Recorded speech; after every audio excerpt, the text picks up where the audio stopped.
பேரன்புக்குரிய மாணவ செல்வங்களுக்கு வணக்கம்.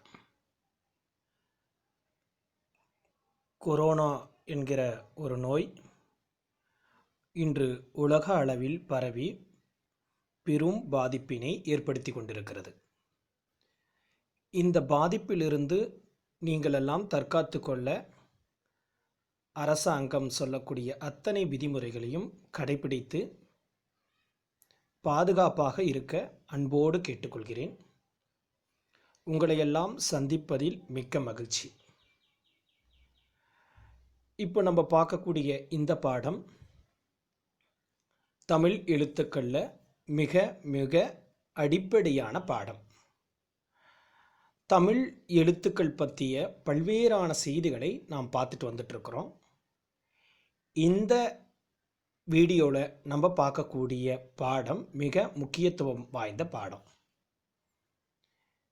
எழுத்துக்களுடைய அமைப்பு முறை, எழுத்துக்களினுடைய வடிவம், எழுத்துக்களினுடைய உச்சரிப்பு, இப்படி ஒவ்வொன்றத்தையும் எப்படி நம்ம பயன்படுத்துறது, எப்படி நாம் அதை ஃபாலோ பண்ணுறது அப்படின்ற பல்வேறான விஷயங்களை நம்ம ஒவ்வொன்றத்தையும் நம்ம பார்த்துட்டு வரோம். இப்போ நம்ம பார்க்கக்கூடிய இந்த பகுதியும் அதே சார்ந்த பகுதி தான்.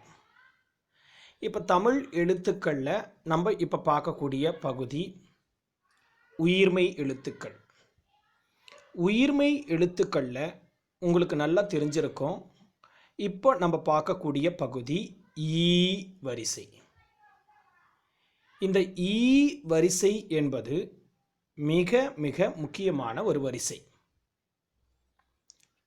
இதற்கு முன்னாடி நம்ம பார்த்தீங்கன்னா ஈ அப்படின்ற ஒரு வரிசை பற்றிய சில விஷயங்களை நம்ம பார்த்தோம். இப்போ நம்ம பார்க்கக்கூடிய பகுதி ஈ என்கிற வரிசை. ஈக்கும் ஈக்கும் வித்தியாசமே மாறுபடும். நீங்கள் பார்த்தீங்கன்னா தெரியும். ஈ அப்படின்றது சாதாரணமாக எழுதக்கூடிய அமைப்பு முறை. ஈ அப்படின்றது மாறுபட்ட முறையில் எழுதக்கூடிய எழுத்து முறை. இதில் உங்களுக்கு கண்டிப்பாக வித்தியாசம் தெரியும். லெட்டரே மாதிரி இருக்கும், லெட்டரே மாறி இருக்கும். நிறைய பேர் செய்கிற தவறு என்னென்னா, ஈ வரிசை அப்படின்னு சொல்லும்போது ஈ வரிசையில் இருக்கக்கூடிய அந்த எழுத்துக்களையும் நம்ம எழுதணும். ஞாபகம் வச்சுக்கோங்க, ஈ வரிசை எழுத்துக்கள்னு சொல்லுவோம். இதை ஈ முதன்மையாக வைத்து அதிலிருந்து வரக்கூடிய எழுத்துக்கள், உயிர்மை எழுத்துக்கள் 18ஐயும் இந்த அமைப்பு முறையில் நம்ம சொல்கிறோம். இப்போ உங்களுக்கு தெரியும், ஈ வரிசை எழுத்துக்கள் அப்படின்னு சொன்னால் கீழே தொடங்கி கி நீ சி அப்படின்னு தொடங்கி கடைசியாக 18வது எழுத்தாக இருக்கக்கூடிய நீ அப்படின்ற எழுத்தில் முடியும். இதுதான் ஈ வரிசை எழுத்துக்கள். உயிர்மை எழுத்துக்களில் இது ஈ வரிசை எழுத்துக்கள். இப்போ நம்ம பார்த்துட்டு இருக்கக்கூடிய பகுதி ஈ வரிசை எழுத்துக்கள். இதில் 18 எழுத்துக்கள் அதே மாதிரி இருக்குது. ஆனால் இதில் ஒரு வித்தியாசம் இருக்குது. அந்த எழுத்துலேருந்து இந்த எழுத்துக்கு என்ன மாறுபாடு, வித்தியாசம் அப்படின்னு பார்த்தீங்கன்னா, இந்த எழுத்துக்களில் மேல் பகுதியில் நம்ம பார்த்தீங்கன்னா ஒரு வளையக்கூடிய பகுதி, வளையிற மாதிரியான ஒரு குறியீடு போட்டிருப்போம், சிம்பிள். அந்த சிம்பிள் இந்த இடத்துல வித்தியாசப்படுத்தியிருக்கிறோம். அதை பார்த்திங்கன்னா சின்னதாக மேலே பார்த்தீங்கன்னா ரவுண்ட் ரவுண்டாக சுழிச்சிருப்போம். இப்படி அப்படி வளைச்சி மேற்பகுதியில் அந்த முன்னாடி இருக்கக்கூடிய பகுதியில் சின்ன சின்னதாக சுழிச்சி, அந்த சுழிச்சி போடக்கூடிய இந்த நிலைக்கு தான் நம்ம ஈ வரிசையுடைய எழுத்து வடிவ முறை அப்படின்னு சொல்கிறோம். இப்போ நீங்கள் பார்த்தீங்கன்னா தெரியும், ஒவ்வொரு எழுத்தினுடைய மேற்பகுதியில் வளைக்கப்பட்ட அந்த பகுதியினுடைய கடைசி எண்டில், அந்த கடைசி எண்டு முடிவில் அப்படியே சுழிச்சிருப்போம், அப்படியே ரவுண்ட் பண்ணியிருப்போம். இதுதான் இந்த எழுத்தினுடைய மாற்றம் நம்ம பார்க்க முடியுது. இப்போ இந்த எழுத்துக்களை நம்ம படித்து பார்க்கலாம்.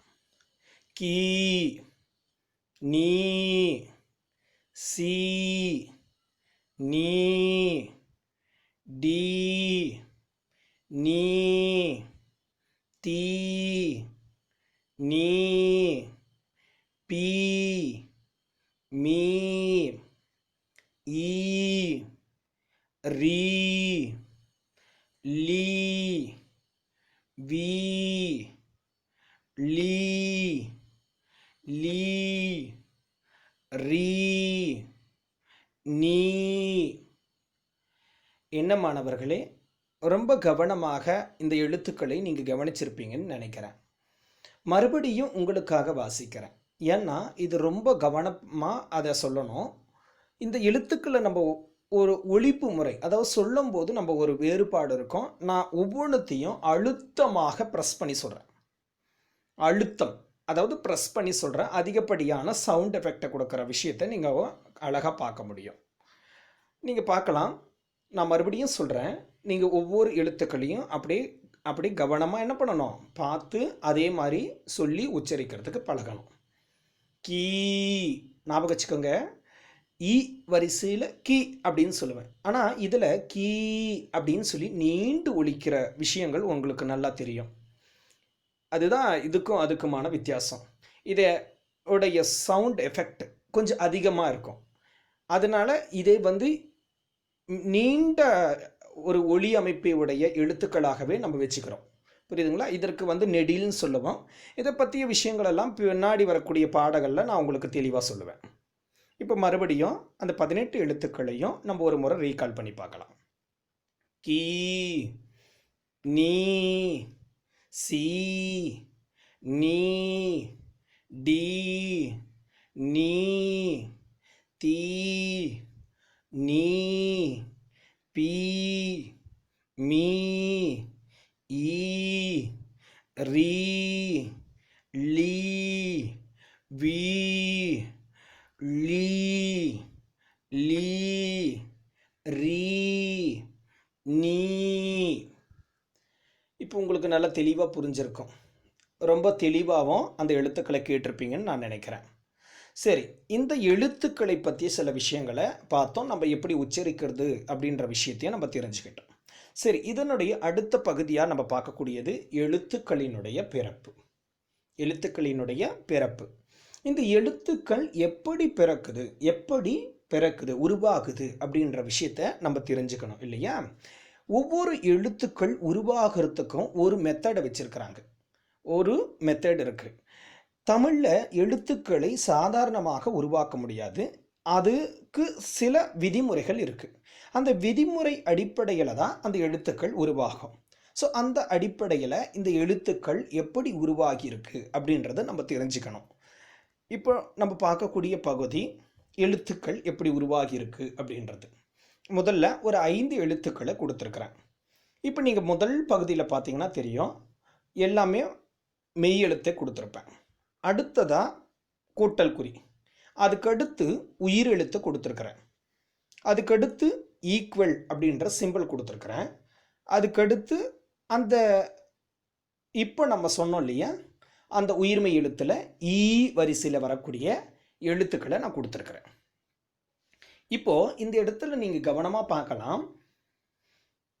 ஒரு மெய்யெழுத்து, அடுத்ததாக ஒரு உயிர் எழுத்து. இந்த உயிர் மெய் ரெண்டும் சேர்ந்து தான் உயிர்மெய் எழுத்தை உருவாக்குது. ஸோ அப்படி உருவாகக்கூடிய எழுத்துக்களை தான் நான் பக்கத்தில் கொடுத்துருக்குறேன்.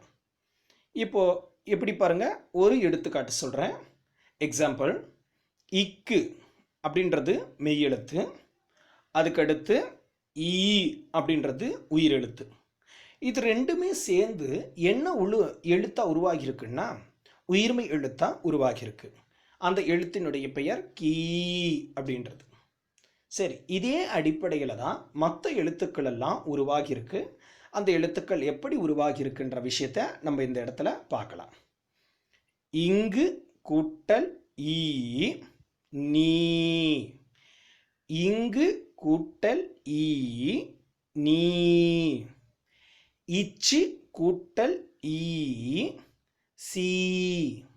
இச்சு கூட்டல் ஈ, சி. இஞ்சு கூட்டல் ஈ, நீ. இஞ்சு கூட்டல் ஈ, நீ. இட்டு கூட்டல் ஈ, டி.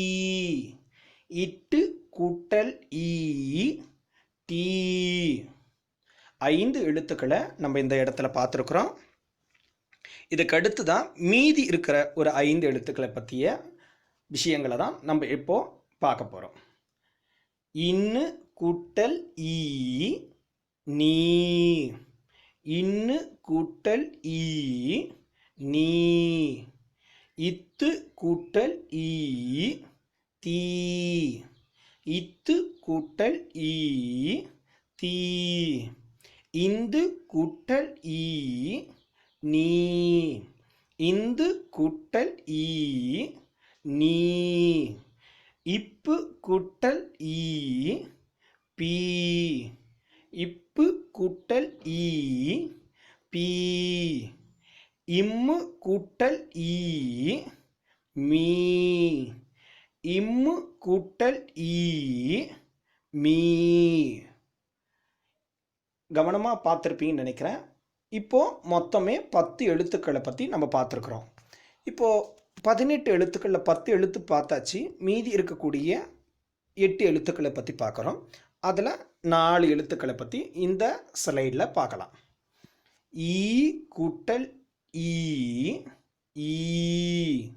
ஈ கூட்டல் ஈ ஈ. இரு கூட்டல் ஈ ரீ. இரு கூட்டல் ஈ ரீ. இல்லு கூட்டல் ஈ லீ. இல்லு கூட்டல் ஈ லீ. இவ்வு கூட்டல் ஈ வீ. இவ்வு கூட்டல் ஈ வீ. இப்போ 14 எழுத்துக்களை பற்றி நம்ம பார்த்துருக்குறோம். அது எப்படி உருவாகுதுன்ற விஷயத்தையும் நம்ம தெரிஞ்சிருக்கிறோம். அடுத்ததாக மீதி இருக்கக்கூடிய 4 எழுத்துக்களை பற்றி நம்ம பார்க்க போகிறோம். இல் கூட்டல் ஈ லீ. இல் கூட்டல் ஈ லீ. இல் கூட்டல் ஈ லீ. இல் கூட்டல் ஈ லீ. இர் கூட்டல் ஈ ரீ. இர் கூட்டல் ஈ ரீ. இன் கூட்டல் ஈ நீ. இன் கூட்டல் ஈ நீ. என்ன மாணவர்களே, 18 எழுத்துக்களை பற்றி நம்ம நல்லா தெரிஞ்சிருப்போம் இல்லையா? சரி, இந்த 18 எழுத்துக்கள்லையும் மறுபடியும் என்ன பண்ண போகிறோம், ஒரு முறை எப்படின்றத அழகாக வாசித்து பார்க்கலாம்.